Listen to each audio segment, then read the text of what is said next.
les gars et bienvenue dans une nouvelle vidéo. Aujourd'hui, on va s'attaquer à un très gros morceau qui nous a été énormément demandé. Comment améliorer son mauvais pied, que ce soit pied droit ou pied gauche, voire même les deux pour certains. C'est parti. Alors tout d'abord, vous allez me dire, mais je sais utiliser mon bon pied, pourquoi je devrais commencer à utiliser mon mauvais pied? Surtout que je ne sais pas utiliser et dès que j'utilise, je fais un peu n'importe quoi. Mais écoutez les gars, c'est très simple. Quand vous êtes en plein match, vous vous trouvez dans une situation où quand vous avez une opportunité de faire quelque chose, il faut la faire. Si vous ne la saisissez pas, elle peut ne jamais se reproduire. Imaginons un match très serré, 0-0 jusqu'au bout. Et à la dernière seconde, vous êtes sur votre pied gauche, vous êtes droitier, vous êtes sur votre pied gauche et vous frappez. Si vous avez un pied gauche qui n'existe pas et que vous frappez au-dessus, alors que c'était l'occasion du match, parce que le match était super serré, il y avait très peu d'occasions, c'est relou. Il y a toujours des moments cruciaux dans les matchs où il faut utiliser son mauvais pied, que ce soit pour une passe, que ce soit pour un contrôle, que ce soit pour une frappe. Un autre avantage de pouvoir utiliser ces deux pieds, c'est que face à un défenseur, vous vous trouvez dans une situation où vous pouvez aller à droite ou à gauche. Le défenseur ne peut pas se dire « Ok, il est droitier, donc il va se mettre sur son pied droit » ou « Ok, il est gaucher, donc il va mettre sur son pied gauche ».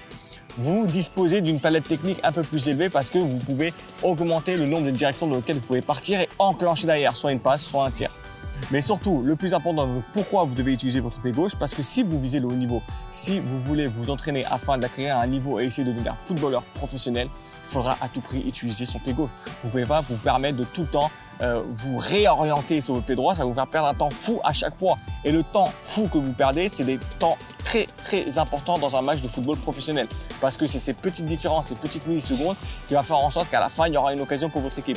Et si vous êtes un joueur qui fait perdre ces millisecondes parce que le ballon arrive sur votre pied gauche et vous devez obligatoirement vous mettre sur votre pied droit, ou bien le ballon arrive sur votre pied gauche et vous faites un contrôle bizarre de votre pied droit alors que ça aurait été plus naturel de faire un contrôle pied gauche, et les entraîneurs ils vont pas aimer ça, vos coéquipiers ils vont pas aimer ça et ça va être très compliqué d'avancer.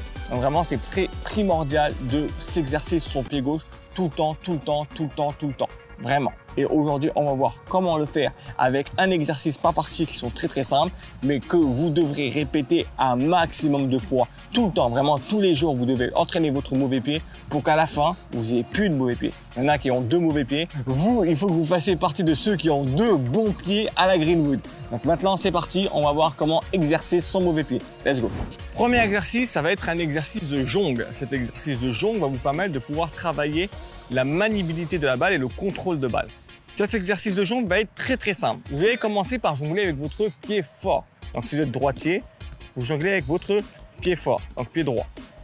Petit à petit, vous allez commencer à faire rentrer votre pied gauche. Donc vous allez d'abord commencer par faire par exemple 5 jongles pied droit, puis un jongle pied gauche. On va commencer 1, 2, 3, 4, 5, hop, 1, 2, 3, 4, 5, hop, d'accord, 5 jongles pied droit, puis un jongle pied gauche. Au fur et à mesure, vous allez baisser le nombre de jongles pied droit. Donc, vous allez commencer par 5, puis 4, puis 3, puis 2, jusqu'à arriver à un moment où vous allez faire pied droit, pied gauche, pied droit, pied gauche, pied droit, pied gauche. 1, 1, 1, 1. Une fois que vous maîtrisez cette partie-là, on va partir dans le sens opposé, mais cette fois-ci avec le pied gauche. Vous allez faire un jongle pied droit, puis 2 jongles pied gauche. Un jongle pied droit, puis 3 jongles pied gauche, ainsi de suite, jusqu'à maîtriser les jongles pied gauche absolument. Donc, un jongle pied droit, 2 jongles pied gauche. Un jongle pied droit, 2 jongles pied gauche. Un jongle pied droit, 3 jongles pied gauche. Vous faites ça jusqu'à maîtriser votre pied gauche au niveau des jongles et vous allez voir que maîtriser cet exercice-là, ça va vous permettre de maîtriser les contrôles de balle, c'est très important, la maniabilité du ballon. Parce que du coup, vous allez pouvoir effectuer des contrôles pied gauche, quelle que soit la surface de votre pied utilisé. Bien sûr, une fois que vous maîtrisez cet exercice, n'hésitez pas à varier au niveau des jongles, à jongler intérieur du pied, à jongler coude du pied, à jongler avec le pied qui ne touche pas le sol et à jongler extérieur. La dernière étape, ça va vraiment être de jongler avec votre mauvais pied sans que le mauvais pied touche le sol. Pourquoi c'est très important de faire cet exercice? Parce que ça va permettre à votre jambe forte, qui est habituellement la jambe d'action, de devenir une jambe d'appui et du coup d'habituer cette jambe à devenir une jambe d'appui, donc du coup plus solide et surtout beaucoup plus flexible, plus souple en fonction de l'action que vous voulez effectuer avec votre mauvais pied. Ok, maintenant on va voir comment pouvoir travailler sa conduite de balle et sa notion de dribble avec son mauvais pied. Pour la conduite de balle, l'exercice est très simple, vous n'avez même pas besoin d'équipement. Ce que vous allez faire, c'est que vous allez vous mettre d'un côté de la ligne blanche. Vous allez faire conduit de pied gauche en passant de l'autre côté, puis conduit de pied gauche en passant de l'autre côté, ainsi de suite. À droite, à gauche, toujours avec le seul et mauvais pied. Ça fait tac, tac, tac, tac. Tout le temps, tout le temps, tout le temps. Au fur et à mesure, vous faites très doucement, vous passez votre pied très doucement. Voilà, la conduite, vous la faites très légèrement, très doucement. Et au fur et à mesure que vous maîtrisez la conduite de balle, vous accélérez le mouvement jusqu'à arriver à un point où vous allez aussi vite pied droit que pied gauche. Que ce soit bon pied ou mauvais pied. Tac, tac, tac, tac, tac. Ok? Cet exercice déjà, il va vous permettre de familiariser votre mauvais pied avec les différentes surfaces de son pied et le ballon. Première chose. Et deuxième chose, comme j'ai dit tout à l'heure, ça va vous permettre à votre jambe forte, qui est habituellement la jambe de contact avec la balle, de devenir une jambe d'appui. Donc ça, c'est pour la conduite de balle simple. Donc droite, gauche, c'est un exercice qui est super simple. Mais si vous répétez très fréquemment, ça va devenir un exercice vraiment précurseur et vous faire progresser énormément sur votre conduite de balle. Pour augmenter le niveau et du coup passer à l'aspect de dribble, ce que vous pouvez faire, c'est avoir des plots sur vous, les éparpiller un peu partout, soit faire des slaloms classiques, donc vous mettez les plots alignés, vous faites droite, gauche, comme je suis en train de faire avec la ligne, mais c'est à peu près le même exercice. Soit, ce que je vous conseille de faire, c'est éparpiller les plots dans un cercle bien précis, un peu partout, et de vous balader dans ce cercle tout en évitant les plots et qu'avec votre mauvais pied. Vous allez voir que cette partie-là, ça va vous permettre d'utiliser votre intérieur du pied, votre cou du pied et l'extérieur du pied et vraiment familiariser votre mauvais pied avec le contact de la balle, quelle que soit la surface du pied utilisée. Donc ça, c'est deux exercices que je vous conseille, la ligne et le cercle avec les différents plots. Vous allez voir que si vous le répétez vraiment tous les jours pendant un certain temps, vous allez commencer à pouvoir conduire votre balle pied gauche et vous allez voir que ça peut être très utile si votre défenseur se trouve sur votre côté du bon pied. Maintenant, on va passer à un exercice pour pouvoir améliorer vos contrôles et vos passes. L'exercice, il est simple, vous vous en doutez. Moi, je ne l'ai pas à ma disposition. Il vous faudra un mur, vraiment un mur, un petit mur, que ce soit un grand mur ou un petit mur, qui peut renvoyer le ballon facilement avec une surface plane. Ce que vous allez faire, c'est effectuer une passe, la balle revient vers vous, vous faites contrôle mauvais pied, passe mauvais pied, ainsi de suite. Vous faites ça pendant 20-30 minutes par jour minimum. Ça va être le truc qui va vous permettre de vous améliorer le plus. Une fois que vous maîtrisez ce simple fait de faire contrôle mauvais pied, passe mauvais pied classique, vous allez commencer à mettre des variantes.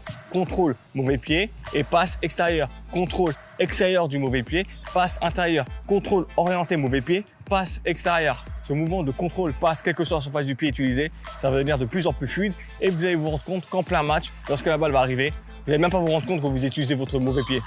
Moi, c'est ce qui m'arrive. Je ne me rends même pas compte quand je fais des contrôles ou des passes mauvais pied, je ne me rends même pas compte. Ça va venir tout seul parce que vous aurez habitué votre corps à le faire de façon automatique. Ok, donc maintenant, on va passer à la dernière partie, les tirs. Pour pouvoir travailler les tirs, vous allez voir que c'est très con à faire. Ça va limite être un jeu. Vous allez uniquement utiliser votre mauvais pied et essayer de faire un maximum de crossbar. Je sais que ça va vous paraître bête, mais vous allez voir que effectuer ces crossbars va dans un premier temps, vous permettre de vous familiariser avec votre mauvais pied. Je ne sais pas si je vais bien l'exprimer parce que c'est mon ressenti à moi. Je ne sais pas si vous avez le même ressenti. Mais moi, au début, quand j'utilisais mon mauvais pied, j'avais comme une sorte de gêne.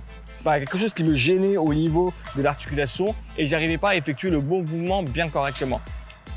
Avec l'exercice du crossbar, vous allez frapper tranquillement, mais surtout avec une technique qui va vous permettre de faire des longues passes et de frapper fort, les deux en même temps. Et effectuer des crossbars à répétition. Déjà, ça va être un peu plus ludique, donc ça va passer ça va être un peu moins fastidieux et un peu moins laborieux. Mais surtout, ça va vous permettre de vous habituer, d'habituer votre mauvais pied à effectuer ce geste à répétition jusqu'à que cette gêne disparaisse complètement.